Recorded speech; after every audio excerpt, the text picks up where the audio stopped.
Well, hey there, everybody. Well, I'm already dirty for today, which is nothing new, but I am going to be replacing a slave cylinder on a E46 BMW today. And hopefully I can switch this around here really fast so you can see what the project is. So hopefully it'll do that. There we go. There she is. It's all up in the air, ready to go. And this is what we're changing out.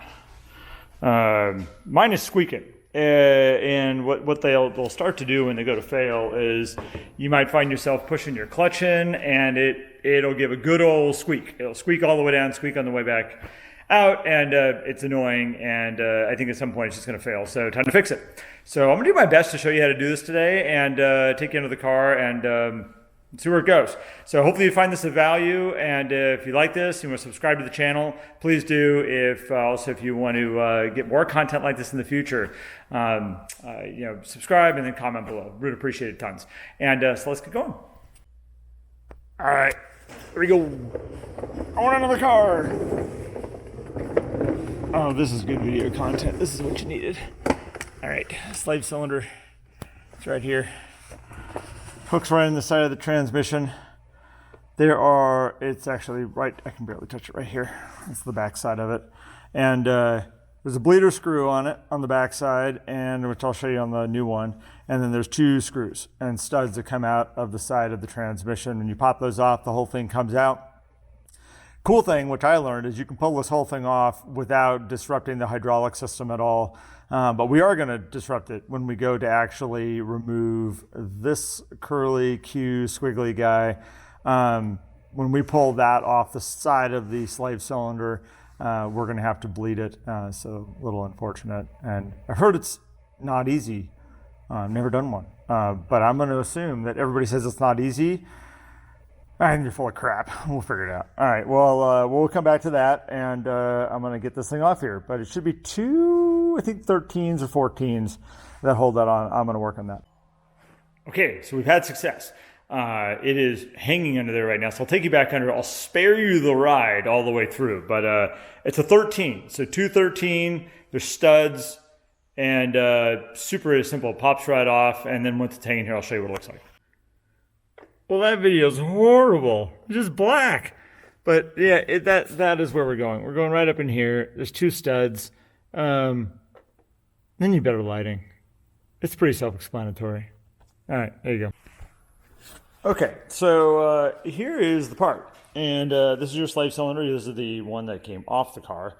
And you basically just, you got an 11 millimeter line that goes in. This is an 8 millimeter on the bleed screw, and it's pretty interesting to bleed this. Once you get your lines all hooked back up, you basically apply pressure by grabbing this guy and squeezing it. And as you apply pressure, I just shot fluid out the top of it, but as you apply pressure, you loosen that 8 millimeter, and as you loosen that, it'll bleed all the air out, and then you tighten it up, let your hand off this plunger here, and then repeat the process. Once you let your hand off the plunger, press it back down, open the bleed screw before you let the plunger out, tighten the bleed screw, and bring that plunger all the way back out so that it'll fill the fluid back in. I think it bled out fairly well. We're going to know here in just a second because I'm going to hook this all back in.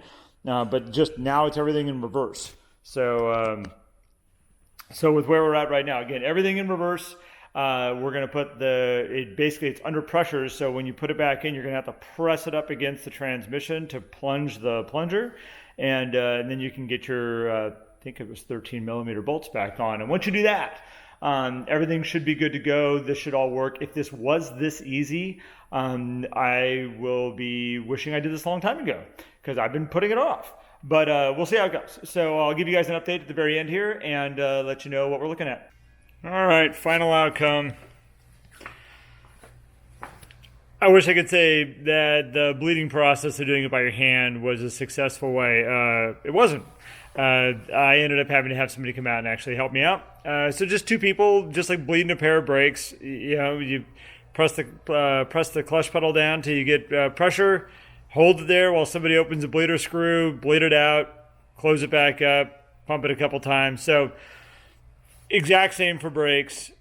just with the clutch. That was super easy. We had that probably done in about 5 minutes and then just took it up for a test drive, and it's great. Interesting thing that I found out is it did not fix my squeak. Squeak was coming from somewhere else. So got a brand new slave cylinder, not exactly what I needed.